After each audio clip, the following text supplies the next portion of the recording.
Archie and Friends 9, 1992. Chip looks terrible again, having his head float, just because he's telling Sabrina that she looks nice today, and really turned his head. Why did they have this in the story? Clear envies Sabrina, and for some reason Sabrina doesn't instantly understand what she means. She says she really has to work on her look. Well, Clear never has to worry about those things because she's invisible. All it takes for her is a few accessories. But no one's impressed. Sabrina wouldn't be dumb enough to think that Clear is better than her. Her first meeting with her made it obvious that she doesn't have it better. They bumped into each other. Even though she told Sabrina that the guys never noticed her, Sabrina doesn't get the hint, just for the sake of forcing a dumb idiot plot where they're gonna switch places to see how the other half lives. Which is the kind of plot that was already done in Archie's madhouse. The spell won't take place until tomorrow morning, where they'll wake up in each other's bodies. At first, when Sabrina wakes up as Clara, she loves not having to do any makeup. She's not allowed to immediately leave for school because she hasn't had breakfast. And her father says they have a family breakfast every morning. And he says he'll read all the funnies in the newspaper to her. Sabrina's annoyed because Hilda lets her do her own thing. At least the unique twist that she has this problem that has nothing to do with being invisible. This tries to humanize Claire. Claire's disappointed because Hilda didn't give her breakfast. Instead, she says nobody has time to wait on her, and wants to go to the elephant rodeo in Kenya and warps away. That's out of character. Since when? I remember Sabrina getting meals from her aunts just fine. Suddenly, Hilda's portrayed as neglectful and uncaring. She could go to the rodeo at any time. It wouldn't feel forced if she said, "You could zap up breakfast whenever you want." Claire's asked rudely what happened to her, and Sabrina warns her that she didn't do her hair or makeup. We see some students bothering Claire to fix a D that a mummy got in ancient history class, and to cast a consent ignoring love spell on someone. It makes sense that Sabrina would get treated like a genie. Sabrina gets mad at Chip for insulting Sabrina's appearance in an over-the-top way when he doesn't have to, so he ends up hurt. And for some reason, they don't immediately decide to return to their original lives. Instead, the spell's only going to wear off by tomorrow, even though Sabrina was able to cast it in the first place. The story ends with Ida being jealous of the two of them. At least this story took advantage of Sabrina being a witch. The only reason it happened is that Sabrina decided to cast a spell to switch lives with Clara.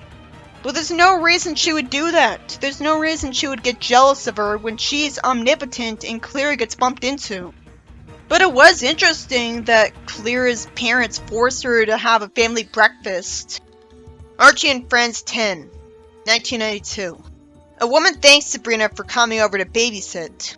Oh no, it's another one of those stories. It even wastes your time for a few panels pretending that the kid's gonna be good when we all know what's coming. He squirts her with the squirt gun, and there's absolutely no excuse for not using magic in the story because this is the other realm, so he already knows about magic. There's no reason she'd waste time telling him to give her the squirt gun instead of zapping it away. This is yet another story that wouldn't have happened the way it does and makes you hate Sabrina for not using her brain and simply freezing him in time the whole time she's there. He wants to play because he's bored of VeggieTales. So Sabrina uses magic to talk to him from behind the TV screen and offer to entertain him. But he turns it off and says he'll play in his room. For no reason, this traps her in television land. The writer thinks I'm a moron who will totally believe Sabrina and her bullshit nonsensical dialogue. This place she's in is a parallel universe. If she can warp to other universes, she can warp back to hers whenever she wants. What's special about her universe? Why does she need to have her data go through the TV screen specifically to get home when she can teleport? She's not just limited to making things portals. She conveniently gets to spell out something easy on Wheel of Fortune in the other realm and wins a dishwasher. Couldn't witches just zap up one for free? Why bother giving away prizes to them? Then Sabrina gets shown someone spraying someone balding to give them a lot of hair. Sabrina makes up an obvious lie and leaves him. At least that took advantage of the fact that it's in the other realm. The parents of the brat come home and call Hilda, wondering where Sabrina is. The mother thanks Hilda for saying she'll go look for Sabrina. Then Samson chooses now to wake up from his nap and tells his mother that he turned off the TV on her. The mother turns the TV on to see Sabrina get flirted with, and Sabrina's annoyed that she has to leave the TV. The family in this story having 4 arms was pointless beyond one line the brat had. This frustrating story was about Sabrina, after thankfully only being bothered once by the brat, but even that was unacceptable because she would have frozen him in time right away. Somehow getting trapped in another universe after he turned off the TV. That doesn't make any sense for someone who can teleport to wherever she wants. Nothing interesting happens to her in Wheel of Fortune. So that was padding. It was competent of the witches to have a spray that creates hair in an infomercial, but that's easy to come up with based on the word hairspray. So nothing super creative happens when she's trapped in there. The story's a contrived, lazy waste of time where Sabrina only used her magic once, making for a boring story and is a damsel in distress. She would have frozen the brat in time as soon as the parents left. So this whole plot wouldn't have happened, and it was inexcusable to have her in another babysitting story. Easily the most forgettable Gravestone Heights story. Archie and Friends 11, 1992. Clara thanks Sabrina for offering to keep her invisible dog while her family is away on vacation. The writer doesn't even bother giving it a creative name, as if the fact that it looks awful isn't bad enough. Common sense would dictate that only the leash would be visible. Having anything else about the dog be visible is just creepy looking. It makes the story bad to look at the whole time.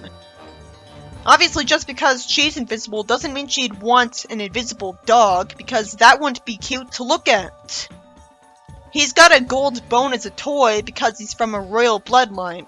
There's somehow a beach called Blood Beach that Clara's going to, and she somehow hopes she'll get a little color there. Sabrina's too polite to comment on this, and Ida cares enough to visit Sabrina, which is only good because it's considerate of her. But she really didn't need to be in the story. She's so nice that she says it's a cute dog when it's invisible for the most part and really doesn't look good.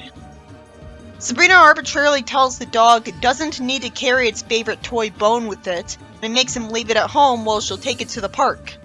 The dog runs away, and Sabrina says it knocked down Sabrina's bad-looking teacher. It was common sense to show us slapstick if it was going to happen to make us feel better about this awful-looking character being here. The dog stole one of this teacher's bones because it's a skeleton person. She tells him to get it back for it because she's going to a swimsuit competition later. For no reason, both of these idiots don't have the bone get warped here. Sabrina doesn't warp the bone back to her, and Ida doesn't tell her to do that. Typical for a Gravestone Heights story. Sabrina somehow thinks it matters that the dog buried the bone, and Ida says they can't go digging around in a cemetery to get it back. Sabrina says they'll have to wait for the dog to retrieve it on its own. Sabrina says maybe they can come up with something. The story cuts ahead and we see Sabrina congratulate her teacher on somehow winning the swimsuit competition despite her looks. She thanks them and says she only won because of the gold bone she was wearing. Somehow. Well, it's impressive to see a Chekhov's gun, but still. Sabrina didn't use magic once. Without witchcraft, this could have been a different franchise where Sabrina was called some other name and was a monster instead.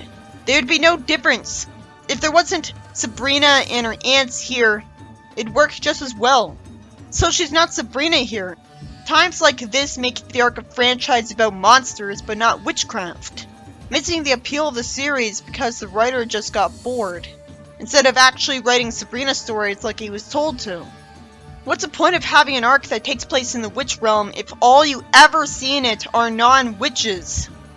This isn't the witch realm, it's a monster realm. What is Sabrina doing there? Why would Hilda feel right at home? At least on Earth, she can be the only one with magic. This story by Bill Gallagher was about Sabrina looking after a dog. And despite being told that the bone is its favorite toy, for no reason she forces the dog to leave it at home and ignores its growling at her. So her impossible stupidity taking a chance with a dog that doesn't like her forces the rest of the plot to happen. Which sucks because I saw that coming a mile away and somehow Ida didn't either. Because the dog doesn't have its bone, it steals the bone of a skeleton person. who could have easily not been there.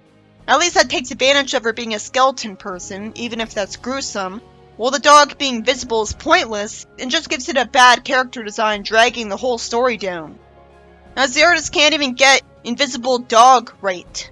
There's no excuse for Sabrina not instantly warping the bone back to her. She could have also summoned a replacement bone to appease the woman, but somehow didn't, even though she threatened her. A witch somehow thought they couldn't get the bone back from the graveyard right away. At least there's a happy ending, because of Chekhov's gun, but that doesn't make up for all the waste of time panels that did nothing interesting that wouldn't have happened, and just make the characters unbearable idiots. Once again, it's a story in the arc where the only thing taking advantage of Sabrina being a witch is the character designs. And it's one of the worst ones where she doesn't use magic at all. It is a creative plot I haven't seen before, so that puts it above a lot of them, but it's too flawed to take seriously. The Gravestone Heights stories are written by artists. People who are usually artists, like Dan Parent and Bill Gallagher. It makes me wonder if that's why the writing sucks most of the time. That they're not trained to be writers. Dexter Taylor is also an artist, to be fair, and he wrote most of Little Sabrina just fine. Magic was insanely obvious, but that made it entertaining. But he's the exception. It just shows a lack of quality control that they started doing this with this arc. Archie and Friends 12, 1992. Sabrina sees some teens arguing behind her and says it'd be nice if for one day everyone would just tell the truth. Then she casts a spell for that. Now that's a Sabrina story. Awesome idea for plot. If every plot in the arc was like this instead of forgetting she's got powers, I might have loved it. Because the idea of her being in another world than Earth would have been special if she wasn't immortal most of the time.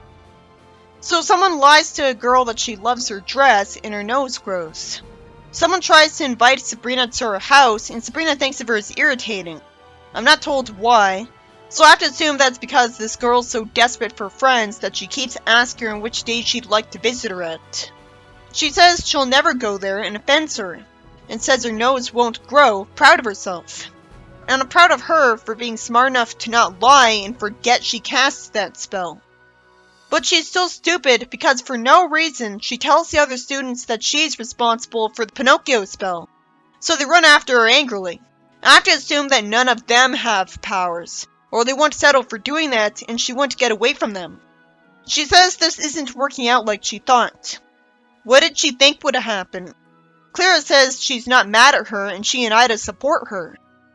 And Sabrina feels a nudge. So I'm fully with her when she grabs her nose and says, "You were lying to me!" Ida's still there, so she deserves to be called her only true friend. Ida's not a good friend to Sabrina here though, because instead of telling her to use magic to make people forget she told them who cast the spell, she just tells her to kiss up to everyone after removing the spell. That would result in good deeds at least. But Sabrina's supposed to be a lovable goody two-shoes, so she should have thought of that idea herself. Sabrina asks the girl she was avoiding to spend time with her later. At least she's nice to Sabrina a panel later. But Sabrina's only doing this to get out of trouble, so she's two-faced. Not someone she should be friends with, because she doesn't actually like her. Sabrina apologizes to Clara and says to the students around her that she should have told them about the spell before casting it. She could have sent them all a telepathic message, but this is idiot Gravestone Heights Sabrina. She could have cast a spell so that her voice came out of the intercom. She says she cares for them all, and someone says they'll let it slide. Sabrina hugs Ida, and then Ida reveals in her thoughts that she was lying earlier on, and without a nose, Sabrina never knew it. Why write that? Are we not supposed to like her? Why keep having her show up as a friend then? Why did she show up more than Milton? This story is about Sabrina casting a Pinocchio spell on everyone in her school. Sadly, we don't see nearly enough times where people lie and get punished for it. That could have been most of the story, but that would require the writer to think of a whole bunch of different things that were lied about. Instead, it's mostly glossed over, and Sabrina somehow thinks telling people she casts the spell is a good idea, so everyone hates her for it. And somehow she doesn't think to make people forget she admitted responsibility, so I have to see her apologize to a bunch of liars who hate her. So it becomes a frustrating story instead of the good one requiring a lot of effort I thought it'd be. She may have been mean casting that spell at all, so I understand why the writer would punish her for it, but I don't need to see that mean-spirited writing. She had good intentions casting that spell. I was with her. So I thought the story was just some fun. Having her do what you'd expect a teenager to do with magic in school. And then Ida told her to suck up to the students, as if they're good guys. Suddenly I'm supposed to side with a bunch of liars. That'd be like if Pinocchio had an ending where he ran after the one who caused his nose to start growing when he lied, and that person was pressured by her friend into apologizing to him. That didn't happen because the moral of that story was that he shouldn't lie in the first place and that he deserves the consequences. Not that that person was evil and should be ashamed for making his nose grow. Sure, the fairy godmother was mean with that spell because it embarrassed him, but you're not supposed to hate her for it. You're supposed to just see it as Pinocchio's own fault that he lied at all. Though it helps that he was told about the spell ahead of time. But the students shouldn't have been liars regardless. Audiences were supposed to think it was a good thing that Pinocchio's nose grew. I didn't think Sabrina would get in trouble. I thought she'd remove the spell the next day without telling anyone she cast it. Because no one would be that stupid. She should have been written to tell Clara later. And then she would have been calmly told that was a mean surprise to people without it being a huge drama. Then she could have cast a spell to throw a party to make it up to the students. She already cast a Pinocchio spell in a previous story. And this does it worse. It's not even like the story has her do a ton of good deeds either. At least she only sucks up to the innocent girl whose only crime in the story was wanting her to spend time at her house. We don't see her suck up to jerks and reward them for lying.